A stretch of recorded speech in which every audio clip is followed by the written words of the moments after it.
ഈ വിധി അനുസരിച്ച് നാളെ ഒരു തെരഞ്ഞെടുപ്പിൽ മുസ്ലിം ലീഗ് എന്ന പാർട്ടിക്ക് മുസ്ലിം എന്ന പേര് നിലനിർത്തിക്കൊണ്ട് മത്സരിക്കാനോ വോട്ട് ചോദിക്കാനോ കഴിയാത്ത അവസ്ഥയുണ്ടാകും. അതേസമയം ഹിന്ദു മഹാസഭയ്ക്കോ ശിവസേനയ്ക്കോ മറ്റേതെങ്കിലും ഹിന്ദു പാർട്ടിക്കോ ആ ബുദ്ധിമുട്ടില്ല. വിവേചനപരമായി മതവിഭാഗങ്ങളെ കണക്കാക്കുന്നു എന്നുള്ളതാണ് സുപ്രീം കോടതി വിധിയുടെ ഏറ്റവും വലിയ ന്യൂനത. അത് ചെയ്യാൻ പാടില്ലായിരുന്നു. മതനിരപേക്ഷതയെക്കുറിച്ച് മതേതരത്വത്തെക്കുറിച്ചോ ഒക്കെ നമുക്ക് പലതും സംസാരിക്കാം, പക്ഷെ അതൊന്നും പ്രാവർത്തികമാകണമെന്നില്ല. ഈ 7 അംഗ ബെഞ്ചല്ല 70 ജഡ്ജിമാർ ഒരുമിച്ചിരുന്നാലും ഇന്ത്യയിലെ മതാവസ്ഥ, മതങ്ങൾ, സമുദായം, ജാതി ഇതൊന്നും ഇല്ലാതാക്കാൻ കഴിയില്ലല്ലോ.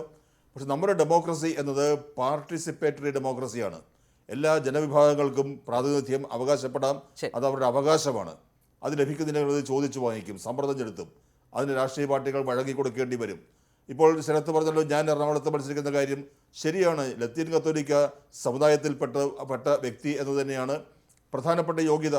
ആ സമുദായത്തിനും ചില ആവശ്യങ്ങളുണ്ട്. അവർക്കും ഈ വ്യവസ്ഥയിൽ, ഈ പ്രക്രിയയിൽ അവർക്ക് പ്രാതിനിധ്യം ആവശ്യപ്പെടാൻ കഴിയും.